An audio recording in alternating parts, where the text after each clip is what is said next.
Hello friends, welcome to this new episode of Ideate CBSE School। इस episode में हम लोग चर्चा करने जा रहे हैं कि CBSE स्कूल्स के कंप्लायंस के लिए हमें किस तरह के लैब्स की आवश्यकता पड़ती है, कौन कौन से लैब्स यानी लेबोरेटरीज़ की आवश्यकता पड़ती है और किस तरह से हम लोग मिडिल स्कूल कर रहे हैं या फिर 10th स्टैंडर्ड के लिए स्कूल कर रहे हैं या सीनियर सेकेंडरी स्कूल कर रहे हैं, तो उसके लिए हमें किन लैब्स की आवश्यकता पड़ती है उनके बारे में हम लोग चर्चा करेंगे। और CBSE ने इसके कंप्लायंस के लिए क्या सर्कुलर जारी किया है इस बारे में भी चर्चा करेंगे। आइए देखते हैं इस वीडियो को।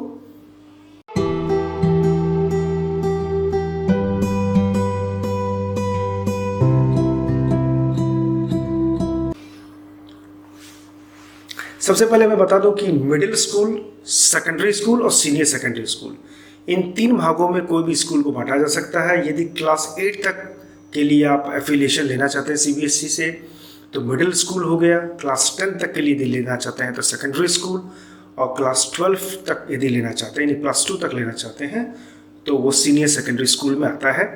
और तीनों ही ग्रेड्स में अलग अलग लैब्स रिक्वायरमेंट है, यानी लेबोरेटरीज़ की आवश्यकता है, जो कि CBSE के लेटेस्ट सर्कुलर में क्लियरली मेंशन किया हुआ है। सबसे पहले मैं बता दूं कि लैब्स के साथ साथ में स्पोर्ट्स एंड अदर फैसिलिटीज़ के बारे में भी मेंशन किया हुआ है, लाइब्रेरी के बारे में मेंशन किया हुआ है। एक अलग से वीडियो में लाइब्रेरी के बारे में डिटेल से चर्चा करूंगा, लेकिन यहाँ पे केवल लैब्स के बारे में ही चर्चा करूंगा। स्पोर्ट्स फैसिलिटीज़ के बारे में मैंने इसके पिछले एपिसोड्स में चर्चा की थी और बाकायदा उसका लिंक मैंने इस वीडियो के डिस्क्रिप्शन पर शेयर कर दिया है, उसे भी ज़रूर देख लें। और अब हम लोग चर्चा करते हैं कि हमें किस तरह की लेबोरेटरीज़ की आवश्यकता पड़ेगी।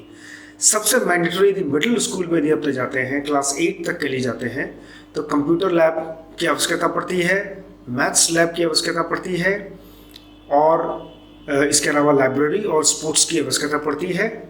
और जब हम क्लास 10 तक के लिए जाते हैं तो composite lab exclusively for up to class 10 students के लिए कंपोजिट साइंस लैब की आवश्यकता पड़ती है। और यदि सीनियर सेकेंडरी में जाते हैं तो 3 अलग लैब, यदि साइंस स्ट्रीम आप ले रहे हैं तो 3 अलग लैब, यानी biology lab, chemistry lab, biology, physics and chemistry lab, यानी 3 लैब की आवश्यकता पड़ती है। तो टोटल 3 लैब्स जो हैं वो सीनियर सेकेंडरी में साइंस स्ट्रीम के लिए चाहिए, एक composite lab up to class 10 के लिए चाहिए, कंप्यूटर लैब आपको क्लास 10, क्लास 12 तक चाहिए, और इसके अलावा स्पोर्ट्स फैसिलिटी और लाइब्रेरी भी आपको चाहिए। इसके लिए बाकायदा CBSE ने एक बहुत ब्रॉडर वे में सर्कुलर जारी किया है, स्टैंडर्ड ऑपरेटिंग प्रोसीजर, यानी किस तरह से आप लैब्स को मेंटेन कर सकते हैं, उसमें क्या क्या रख सकते हैं, यानी मानक व्यवस्था किस तरह से उसको कर सकते हैं, इसका डिटेल में सर्कुलर जारी किया है और SOP भी दिया है, जिसे आप डिस्क्रिप्शन से डाउनलोड कर सकते हैं। तो इसमें लैब के बारे में जो जानकारी दी गई है, क्या क्या सामान है, क्या क्या वस्तुएं, क्या क्या लैब के एक्सपेरिमेंट्स के हेतु जो साइंटिफिक इक्विपमेंट्स लगेंगे, उनका डिटेल भी डिस्क्रिप्शन दिया हुआ है उनके सर्कुलर में। इसके अलावा कितने बच्चों के बैठने की व्यवस्था होनी चाहिए, किस तरह का होना चाहिए, और किस तरह से उसमें सारा इक्विप्ड होना चाहिए एक साइंस लैब। और साइंस लैब क्लास 10 तक के लिए, जैसे मैंने बताया, एक कंपोजिट लैब से आप काम कर सकते हैं। क्लास 8 तक है तो आपको कंपोजिट लैब की आवश्यकता नहीं है, यानी साइंस लैब की आवश्यकता नहीं है, केवल लाइब्रेरी, कंप्यूटर लैब और मैथ्स लैब की आपको आवश्यकता है। मैथ्स के लैब के बारे में भी डिस्क्रिप्शन क्लियरली सर्कुलर पे दिया हुआ है। और सीनियर सेकेंडरी स्कूल के लिए 3 लैब्स की आवश्यकता है। अब हम अपनी आवश्यकता अनुसार 30 या 40 स्टूडेंट्स के लिए उसमें व्यवस्था कर सकते हैं, जिसमें आपको स्ट्रक्चर्स बनाने पड़ते हैं, इक्विपमेंट्स रखने पड़ते हैं, चेयर्स बैठने के रखने पड़ते हैं। इसके अलावा टीचर्स के इंस्ट्रक्शन देने के लिए वाइट बोर्ड या इस तरह का कोई इंटरेक्टिव बोर्ड रखना पड़ता है, और टेबल, इसके अलावा सामान वगैरह रखने के लिए जो इक्विपमेंट्स वगैरह के जो कंज्यूमेबल्स जो साइंटिफिक एक्सपेरिमेंट्स के लिए लगते हैं, उनके लिए स्टोरेज फैसिलिटीज़ होनी चाहिए। आपके कंप्यूटर लैब्स यदि आप देखते हैं तो कंप्यूटर लैब्स में पर कंप्यूटर 20 स्टूडेंट्स के रेशियो से आपके पास यदि 800 स्टूडेंट्स हैं तो 40 कंप्यूटर्स मिनिमम होने चाहिए लैब के अंदर में।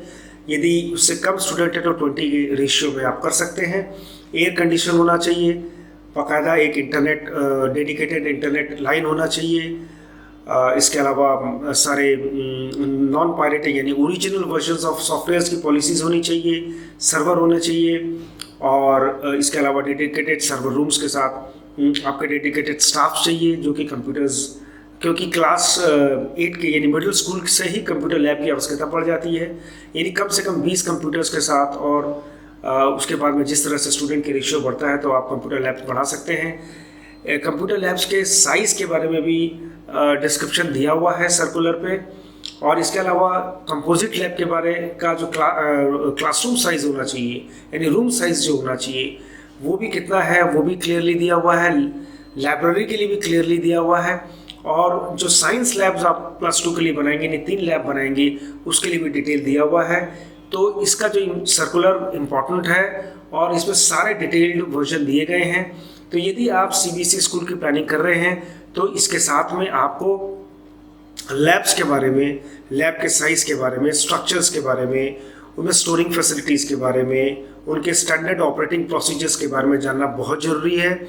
और काफ़ी डिटेल्ड में ये CBSE के सर्कुलर में लगभग 50 पन्नों का ये सर्कुलर है जिसमें स्टैंडर्ड ऑपरेटिंग प्रोसीजर्स दिया गया है और एक एक लैब के बारे में डिटेल से दिया गया है। लेकिन मोटे तौर पे आप समझ लें कि यदि क्लास 12 तक आप कर रहे हैं तो आपको साइंस के 3 लैब्स चाहिए डेडिकेटेड, इसके अलावा एक कंपोजिट लैब चाहिए, इसके अलावा एक कंप्यूटर लैब्स चाहिए, इसके अलावा एक मैथ्स लैब चाहिए। यदि क्लास 10 तक कर रहे हैं तो एक कंपोजिट लैब चाहिए, एक मैथ्स लैब चाहिए, एक कंप्यूटर लैब चाहिए। इसके अलावा लाइब्रेरी के बारे में एक अलग वीडियो बनाऊंगा।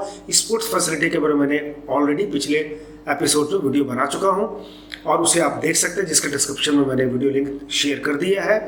तो इस वीडियो में इतना ध्यान रहे कि लैब्स के बारे में एक SOP जारी किया गया है CBSE के द्वारा और आपको उसे फॉलो करना है कंप्लायंस के लिए। इंस्पेक्शन के दौरान या उसके बाद में भी बच्चों की सुविधा के लिए लैब बेहतर होना चाहिए, और क्योंकि सारे इंस्ट्रक्शंस जो साइंस के एक्सपेरिमेंट्स होते हैं वो साइंस के लैब के अंदर ही होते हैं, और लैब के अंदर कुछ स्पेसिफिकेशंस दिए हुए हैं, कैसे स्ट्रक्चर्स होने चाहिए, कैसे सीटिंग अरेंजमेंट्स होने चाहिए, कैसा कितने स्पेस पे होना चाहिए, और किस तरह से आपको प्रत्येक टेबल पे सिंक वगैरह की व्यवस्था रखनी पड़ेगी, वाटर ड्रेनेज रखना पड़ेगा, और इसके अलावा आपको प्रॉपर एक्सटिंग्विशर्स, फायर एक्सटिंग्विशर्स वगैरह भी रखने पड़ेंगे। तो ये सारी चीज़ें की व्यवस्था आपको अपने स्कूल्स के लिए करने पड़ेंगे। इस वीडियो में केवल इतना ही। आगे के वीडियो में लाइब्रेरी के बारे में डिटेल से चर्चा करूंगा। इस वीडियो में यदि आपको कोई कमेंट, यदि कोई आपकी क्वेरीज हो, स्पेसिफिक कोई क्वेरी हो तो आप कमेंट कर सकते हैं, या हमें आप व्हाट्सएप कर सकते हैं, हमें ट्विटर कर सकते हैं, मैसेज कर सकते हैं। हम आपकी प्रश्नों का, क्वेरीज का जवाब देने की चेष्टा करेंगे। इस तरह हमारी वीडियो को देखने के लिए और हमें अप्रिशिएट करने के लिए, हमसे लगातार कमेंट्स में सवाल पूछने के लिए आपका बहुत बहुत धन्यवाद। Thank you so much.